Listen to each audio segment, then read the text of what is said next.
Really Useful Engines. Written by Christopher Awdry. Read by TARDIS9. Dear friends, I am happy to say that Thomas and his friends are still at work trying as hard as ever to prove themselves really useful engines. I am happy to say too that my father is still taking a keen interest in the region's affairs, and it is with grateful thanks that I would like to dedicate this book to him, the person who began it all, the author.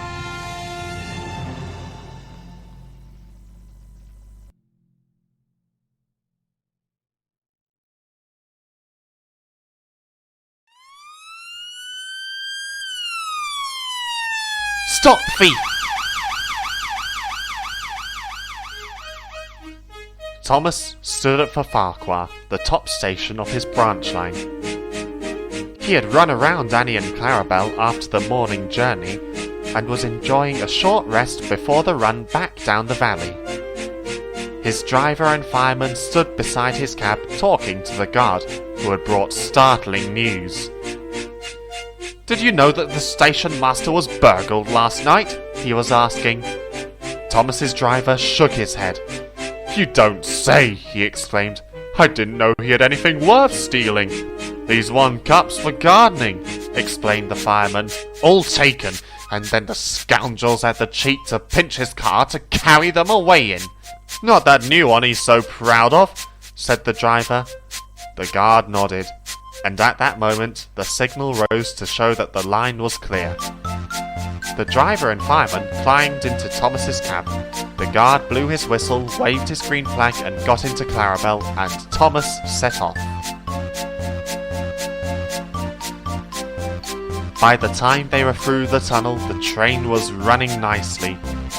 Road and railway were beside each other here, with only a stream between them. Thomas remembered his race with Bertie the bus. He had only won because he could go through the hill, while Bertie had to go over it. A flash of colour on the road ahead caught his eye. He tried to go faster to look more closely.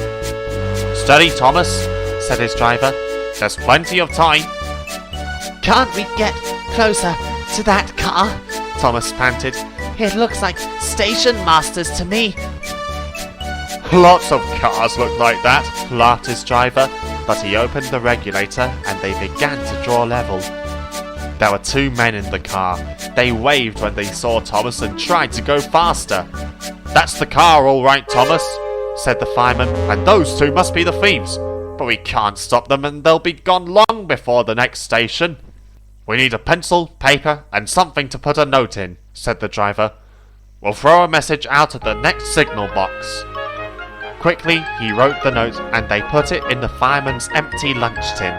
Then, drawing ahead of the car, Thomas whistled to attract the signalman's attention. They slowed so that the fireman could throw the box up to him, and as they went past, both driver and fireman shouted, "Police!" at the tops of their voices.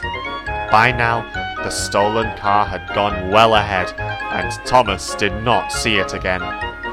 But the signalman telephoned police headquarters at once, and the thieves were stopped at a roadblock about 10 miles further on.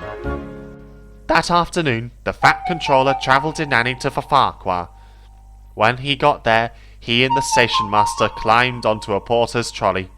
They told the passengers the whole story, and the Stationmaster thanked Thomas, his driver, and his fireman for their prompt action. The passengers cheered loudly, and they cheered even more when they heard that the Stationmaster's gardening cups had all been found undamaged in a sack in the boot of the car. "A long time ago," said the Fat Controller, holding up his hand for silence, "Thomas showed how valuable he is to the smooth running of my railway. I'm sure you'll all agree that today he has once again proved himself to be a really useful engine."